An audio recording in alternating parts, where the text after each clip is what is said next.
खुलुमबाय आं सिबि रानि ब्रह्म नोंथांमोनखौ आंनि एसबि बड' निउज चेनेलाव गासैखौबो बरायबावनाय थाबाय नोंथांमोननि थाखाय आं गोदान मोनसे भिडिअ लानानै फैबावबाय अन्नानै भिडिअखौ जोबजासिम नायलांदो चिरां जिल्ला सिडली ब्लकआव बीटीसी सरकारा लन मेला खुंदों जेराव आइजोफोरनो लन होनाय जादों आरो लननि रांखौ माबोरैहाय बाहायनांगौ बेनि सोमोन्दै सांग्रांथि होदों बीटीसी सरकारनि बानजायनायाव खुंनाय जादों लन मेलाखौ जेराव सिडली बियाबनि एमएलए निर्मल कुमार ब्रह्म टीसीएलसीसीनि मासिगिरि लेङाइ जिल्ला बेंगिरि बीडीअ आरो बेंकनि गुबुन गुबुन ब्रान्चनि मावसुमाफोरा बेयाव बाहागो लादों जेराव सेल्फ हेल्प ग्रुपनि आइजोफोराबो बाहागो लादों बिथांमोनहा फोरमायथिदों दि सेल्फ हेल्प ग्रुपनि हारसिंनो 1 लाख राङै होनाय जादों आरो सेल्फ हेल्प ग्रुपआव 26 सोद्रोमा दं बेखौ नायनानै 5 निफ्राय 2 लाख रांसिम होनाय जादों रांखौ माबोरैहाय बाहायनांगौ आरो माबोरै सुख'फिननांगौ बेफोरखौ लानानै सांग्रांथि होनाय जादों लोगोसे माबोरै फालांगियाव जाफुंसारनानै रल मडेल जानो हायो आरो चिरां जिल्लानि गामि ओनसोलखौ फोजौखांनो हायो बेनि थाखाय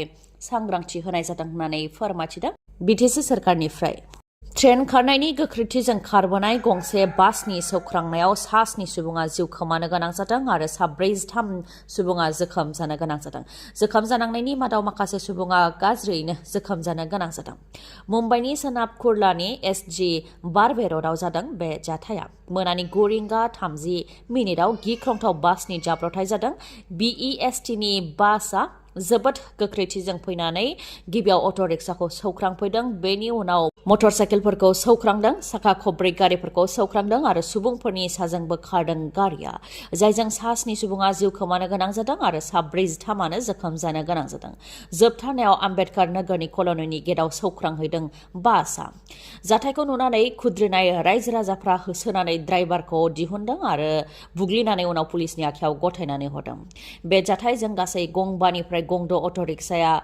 थेर बेथेर जानो गोनां जादों गंजिनि गोबां मटर साइकेला थेर बेथेर जानो गोनां जादों आरो गोबां सुबुंफ्रा सौख्रेबजानो गोनां जादों जिउ खोमानांनाय 7 मादाव आफरिन शाह 20 बोसोर बैसोनि बिथाङाबो जिउ खोमानो गोनां जादों जोबोद दुखुनांथावै बिथाङा जिउ खोमानो गोनां जादों बिफाया फोरमायथिनाय बायदिब्ला साख्रि मोनजेननाय गिबि सानाव बिथाङा साख्रि मावनानै न' फारसेसो फैगासिनो दंमोन मोनानि समाव अट' रिक्सा मोनैनि थाखाय बिफाया बिथांखौ कुर्ला रेलवे स्टेशनसिम थाबायनानै फैनो थाखाय बिथोन हरदोंमोन बे लेखायै बिथाङा थाबायबोदोंमोन नाथाय बेयावनो दुखुनांथावै जाब्रबथाय जानानै जिउ खोमानो गोनां जादों 9:10 समावसो बिथाङा बिफाजों रायलायदोंमोन नाथाय 9:54 समावनो देहा फाहामसालिनिफ्राय आफरिन शाह थैनाय खौरांखौ बिफानो हरदों बिथांनि अनगायैबो सासे नार्स आइजोआबो जिउ खोमानो गोनां जादों मोनानि समाव डिउटि होनो थाखाय हस्पिटाल फारसे थांबाय थानाय समावनो बासनि सौख्रांनायाव बिथाङा थैनो गोनां जादों मा जाहोननि थाखाय बेबायदि गेदेर जाब्रबथाय जानो मोनखो बेखौ लानानै नायबिजिरनाया जागायबाय ब्रेक फेल जानायनि सन्देह खालामदों नाथाय ड्राइभारनि गोरोन्थिबो जानो हागौ बा टेकनिकेल जेंनाबो जानो हागौ बेखौ लानानै नायबिजिरनाया जागायबाय दा समा लावखार ओंखाम जानायनि सम लावखार ओंखाम जाग्रा थावनिफ्राव सुबुंनि होंगो दोंगो जानायखौ नुहांनो मोननाय जाबाय नाथाय लावखार ओंखाम जानो थांनानै सुबुंफोरा जाहाथे खैफोदाव गोग्लैनो गोनां जाया बेनि थाखाय जिल्ला प्रशासन पुलिस आरो हान्था मेला बिफाना क'क्राझार जिल्लानि खना खनला मेसिन लानानै जौ लोंनायखौ सिग्रोमदों जौ लोंनानै जाहाथे सुबुंफोरा जाब्रबथाय जानो गोनां जाया बेनि थाखायनो सांग्रां जादों जिल्ला प्रशासन पुलिस आरो हान्था मेला बिफाना जौ लोंनानै गारि सालायोबा 10,000 रां जुरिमाना होनांनायजों लोगोसे लाइसेन्सआ सासपेन्ड जाखागोन नाथाय लाइसेन्सआ केन्सेलबो जानो हागौ होननानै सांग्रांथि होदों बेनि अनगायैबो एमभि रुलनि बायदियै 6 दान जोबथेसालियाव थानायनि प्रभिजनबो दङ होननानै फोरमायथिदों बेनिखायनो जौ लोंनानै गारि सालायनायनिफ्राय गोजानाव थानो थाखाय खावलायदों हान्थामेला बिफाननिफ्राय गंसे मटर साइकेला जाब्रबथाय जायोबा बेयाव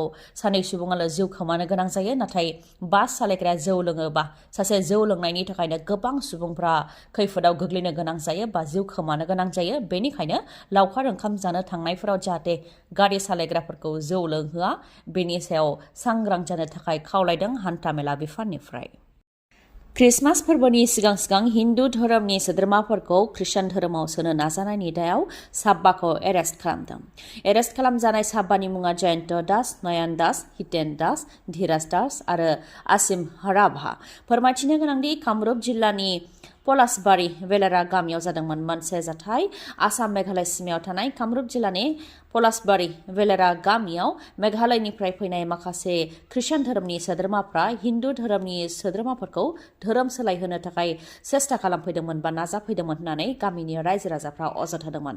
जायखौ लानानै मोन्नैबो धोरोमनि सोद्रोमाफोरनि गेजेराव गोबां दान्थे बिदान्थे नारा-नाथा जादोंमोन आरो जाथायखौ लानानै मोन्नैबो हान्जानिफ्राय पुलिस थानायाव गसर होनाय जादोंमोन। बे लेखायै साबाखौ एरेस्ट खालामदों। लोगोसेनो जायफोर सोद्रोमाफोरखौ हिन्दुनिफ्राय ख्रिस्टानाव लांदोंमोन बेफोर सोद्रोमाफोरखौ ओनसोलनि एमएलएनि नुजाथिनायाव फिन आरोबाव हिन्दु समाज फारसे बा हिन्दु धोरोम फारसे लानानै फैफिननायबो जादों। बेमार आजार फाहामनायनि मुङाव आरो गोबां खाबु होनायनि मुङावनो हिन्दु धोरोमनि सोद्रोमाफोरखौ ख्रिस्टान धोरोमाव सोनो नाजादोंमोन होननानै अजद होदों ओनसोलनि रायजो राजाफ्रा। लोगोसे ख्रिस्टान धोरोमाव हाबा बायदि खालामनो थाखाय हुमखिबो होदोंमोन होननानैबो फोरमायथिदों। लामानि जाब्रबथायाव एजिपि दोलोनि सानै दैदेनगिरिया जिउ खोमानो गोनां जादों। स्कर्पिय' गारिजों डिभाइडारखौ जोबोद गोख्रैथिजों सौख्रांनायनि जाहोनाव सानै एजिपिनि दैदेनगिरिया जिउ खोमानो गोनां जादों आरो सानैया जोखोम जानो गोनां जादों। जिउ खोमानांनायनि मादाव बिपुल कृष्ण दासआ जायगायावनो जिउ खोमानो गोनां जादों आरो सुरिया तालुकदार बिथाङा देहा फाहामसालि फारसे लांबाय थानायाव जिउ खोमानो गोनां जादों।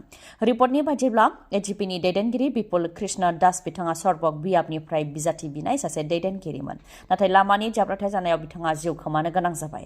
बरपेटा रडनिफ्राय भबानिपुरसिम गावसोरनि न' फारसे थांबाय थानाय समावनो बिथांमोननि स्कर्पिय' गारिया डिभाइडाराव जोबोद गोख्रैथिजों सौख्रांदों, जायजों बे जाथाया जानो मोन्दों होननानै फोरमायथिदों। खामानि होनायनि मुङाव थिखादारखौ लांखारदों साबा दुथांफोरा। थिखादार नुर हुसेन तालुकदारखौ लांखारदों दुथांफोरा। बेनि उनाव नखरनिफ्राय 2 लाख रां दाबि खालामदों। बटाकुलि तिनियालिनि नुर हुसेन तालुकदारखौ लांखारदों आरो 2 लाख रां दाबि खालामदों। बेनि उनावनो नखरनि सोद्रोमाफ्रा सातगाव पुलिस थानायाव अजद हैदों। दुथांफोरा रां दाबिनाय लेखायै रांखौ हैनो थाखाय पुलिसनिफ्राय बिथोन होदोंमोन आरो उन थांफानायनि थाखायबो रादाय होदोंमोन। बे लेखायै पान्जाबारि नवज्योति नगराव थानाय गणेश मन्दिराव नखरनि सोद्रोमाफ्रा रांखौ हैदों। 2 लाख रां थुबुर खालामनो हास्लाबियाव 70,000 रांखौनो हैदोंमोन। बेयावनो पुलिसा थांफानानै लांखारजानाय थिखादारखौ रैखा खालामनो हानायजों लोगोसे साबा दुथांफोरनि मादाव सानैखौ एरेस्ट खालामनो हादों, नाथाय साथामा खारग'नो हादों।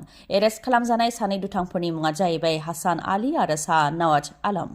गोजां बोथोरनि जाहोनाव गोबां खुवा खुनायनि थाखाय रेलगारि खारनायफोरखौ माखासेखौ केन्सेल खालामदों आरो माखासेफोर रेलगारि जायफोर फ्राय सानफ्रामबो खारोमोन बेफोरनि खारनायखौबो खम खालामदों।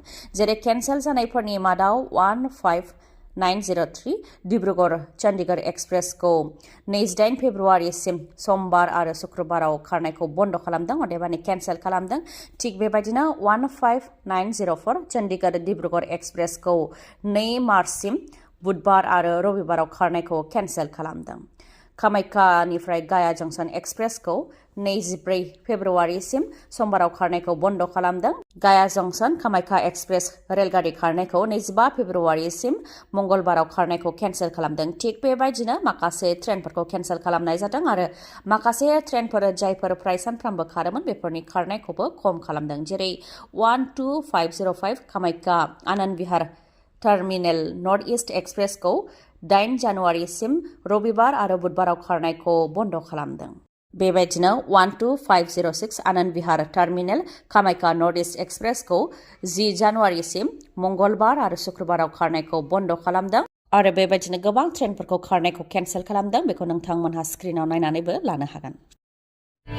नोंथांनि मेगनाव जेंना जादों नामा? जुदि जेंना जादोंब्ला आरो नोंथाङा मेगननि मोजां डक्टर नागिरदोंब्ला नोंथांनि थाखाय मोजां खौरां। बङाइगावनि आइ हस्पिटालाव फैगोन सिनियर आइ स्पेशलिस्ट डक्टर प्रबिन बसुमतारी। बिथाङा एम्स निउ दिल्लीनि बारग' एसआर आरपिसि आरो दिल्ली जिएनसिटिनि बारग' आइ कनसालटेन्ट। डक्टर प्रबिन बसुमतारीनि अनगायैबो मेगननि डक्टर आशराफुल आलम आरो डक्टर मेघाली शर्माखौबो बङाइगावनि आइ हस्पिटालाव नोंथांमोनहा मोननो हागोन। लोगोसेनो कम्पिउटार पेकनि गेजेरजों केटारेक्ट सार्जारि खालामनो हागोन, जेराव जेबो सानाय गैयालासे सुथेनाय गैयालासे आरो गोख्रैनो गाहामाव फैफिननायखौ नोंथांमोनहा मोननो हागोन। आबुं थङा जाहैबाय बङाइगाव लवार आसाम हस्पिटालनि उल्था दिगाव बास स्टेन्डनि साखाथियाव। फुंनि 10 रिंगानिफ्राय मोनाबिलि 7 रिंगासिम मेगननि डक्टरखौ मोननो हागोन बे बङाइगावनि आइ हस्पिटालाव। माबाफोर सुलुं लानो गोसो दंबावोबा नोंथांमोनहा 6900949900 बे नाम्बाराव खौरां लाहरनो हागोन। गोजोन्थों। दिनैनि भिडिअ एसेनोसै। गाबोन आरो गोदान भिडिअजों लोगो मोनफिनबावगोन। नोंथाङा दासिमबो आंनि चेनेलखौ साबस्क्राइब खालामाखैबा अन्नानै साबस्क्राइब खालामदो लोगोसे लाइक कमेन्ट आरो शेयार खालामनो दाबाव गोजोन्थों